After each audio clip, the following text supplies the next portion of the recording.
I read somewhere once how important it is in life not necessarily to be strong, but to feel strong, to measure yourself at least once, to find yourself at least once in the most ancient of human conditions, facing the blind, deaf stone alone, with nothing to help you but your own hands and your own head.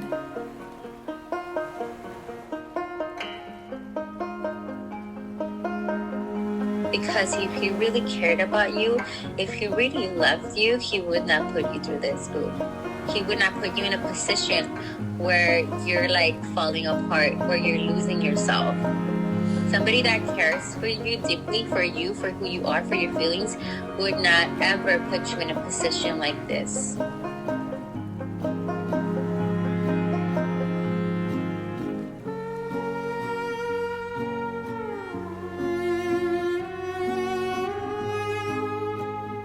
And next thing you know, seconds become minutes, minutes become hours, and hours become days. The world kept turning, and you try to look back and try to see where you were for it all.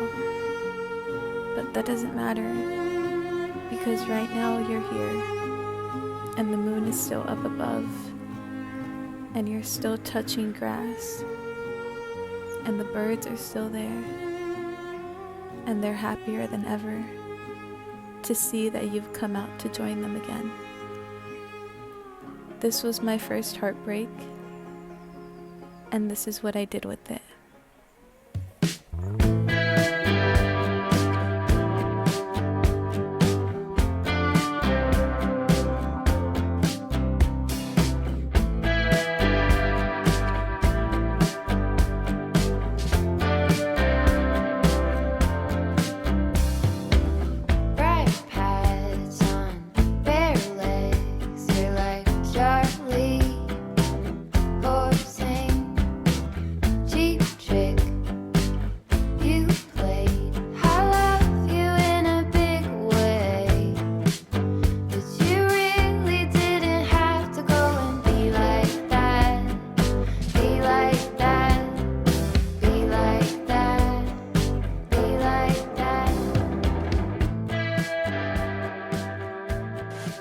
Yes, I'm changing. Yes, I'm gone. Yes, I'm moving on. Hi.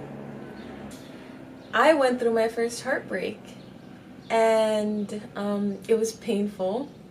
God, it hurt. It was long for no reason at all, but it was something that I came out the other end of. I promised myself that when I did, I would make something beautiful of it.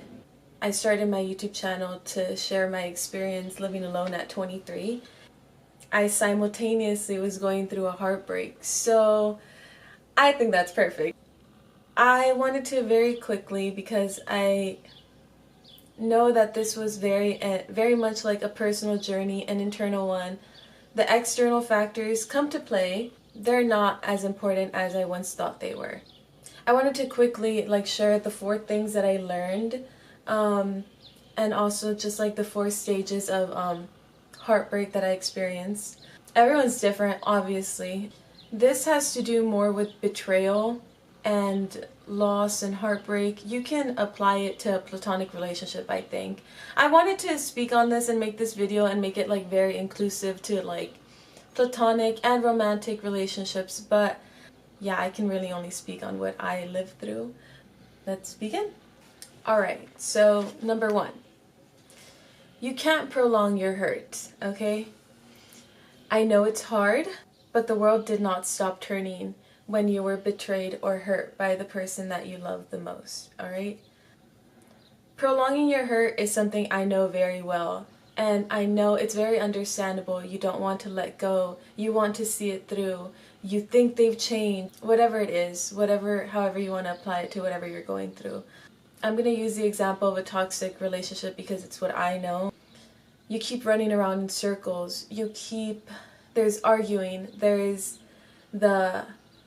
oh, you've hurt me and you need to know why you've hurt me, but I'm also not going to leave because why? Why aren't you leaving? I don't know if when you were a kid you ever held on to like monkey bars and you wanted to see how long you could hold on for. It wasn't forever. It wasn't really that long. Your hands go numb. Your arms lose feeling as well. Your fingers go cold. There's no more blood running through them. Naturally, your body instinctively like lets go. Or you decide to let go on your own. Life is funny in the way that it makes sure you know that you're not meant to be on this path with this person. Or if you fight really hard and you refuse to let go, it'll be like, okay, fine, like have it, but I'm going to make sure you're miserable and you know you're not supposed to be there. The person that has hurt you is most likely not suffering the way that you are. But that leads me to number 2. Let them go on with their life. You're going on with yours. Maybe you're laying in bed, maybe you're not eating. I know for me, this was a really hard part because I couldn't understand how someone could hurt me and then just go on as if they hadn't done a thing. Just like quick trigger warning, I will be talking about weight. I became very unhealthy. I lost 10 pounds in like 3 weeks. I couldn't eat. Every time I sat down to eat, I was like a sense of doom fell over me, and all I could imagine was, oh my God, like this person out there living their life and I'm here. That is the worst thing you can do to yourself. Don't do it. Learn from my mistakes. Do not do that. I know your heart is failing right now, but that does not mean the rest of you has to fail as well. Please eat.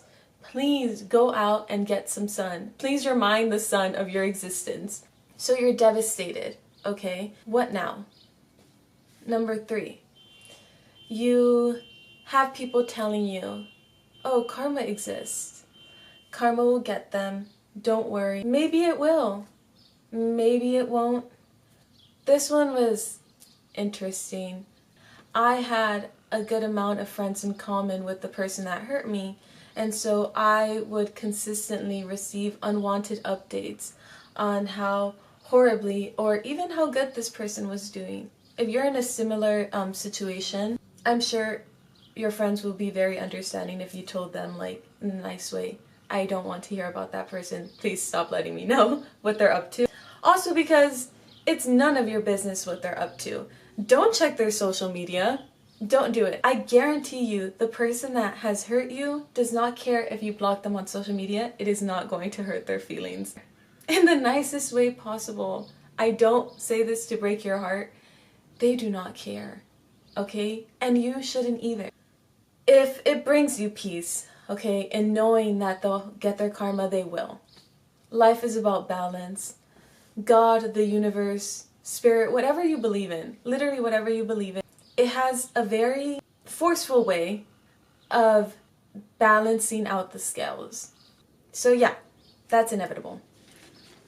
Now, 4. Indifference. Indifference is hard. It was the final step for me, the final stage. You stop to care whether they get their karma or not. They're no longer living in your head. They no longer exist in your mind for hours a day. And maybe they'll pass through for a few seconds. But in the stage of indifference, when they do pass through your head for those quick seconds, you just wish them well and send them on their way. Because there's nothing else that you can do. There is nothing else that you can do, and there's nothing else that you should want to do.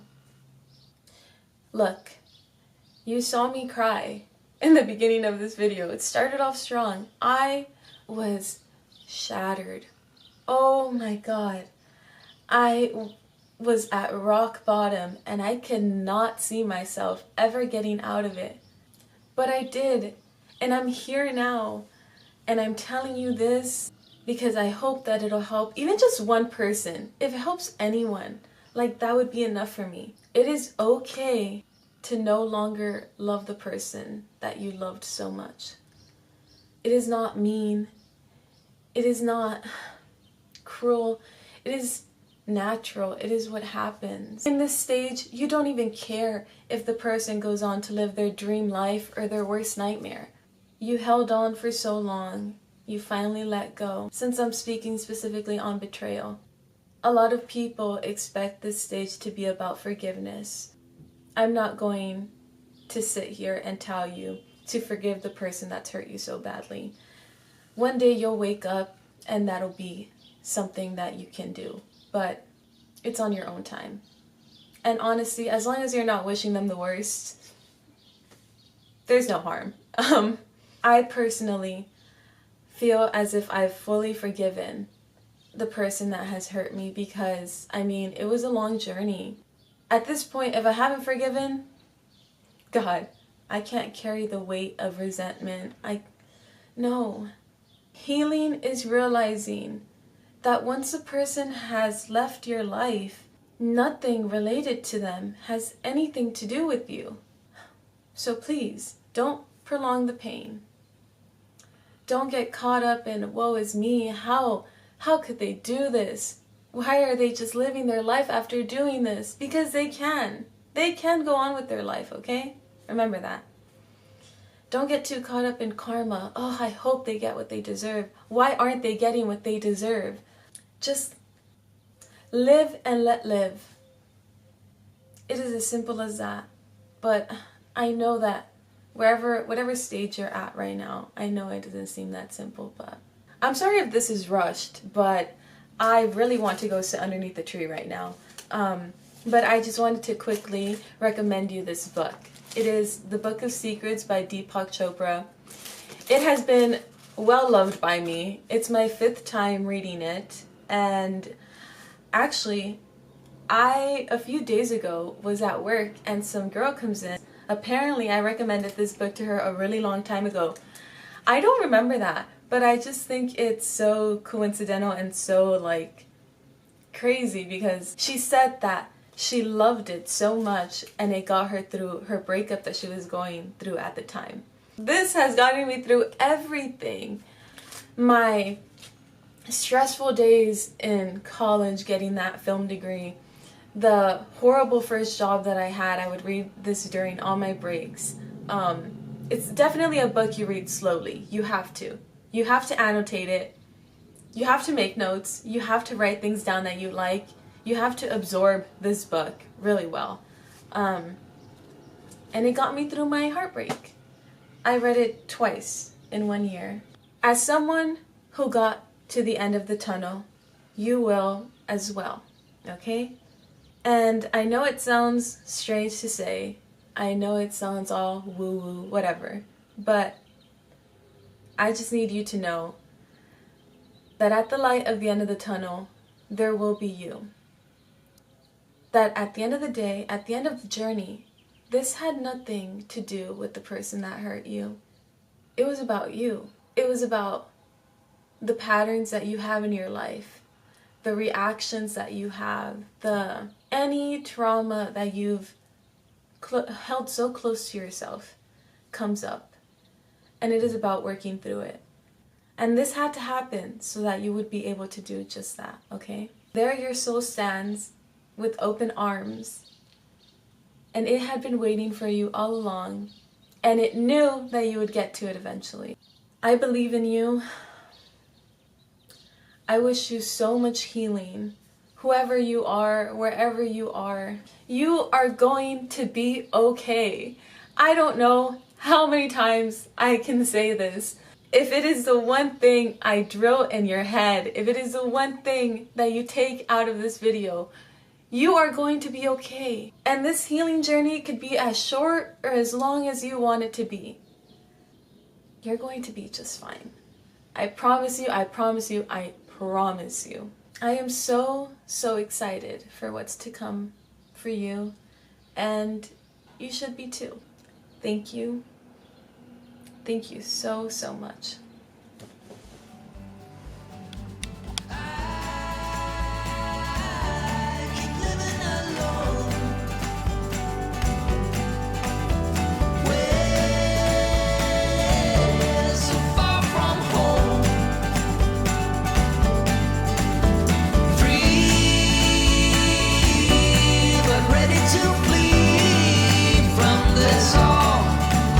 To be standing on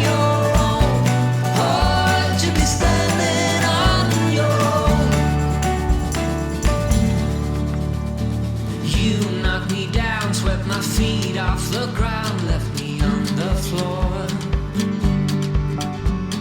Hard to resist, got me looking like this, like no one before. 'Cause I must be strong, 'cause this might go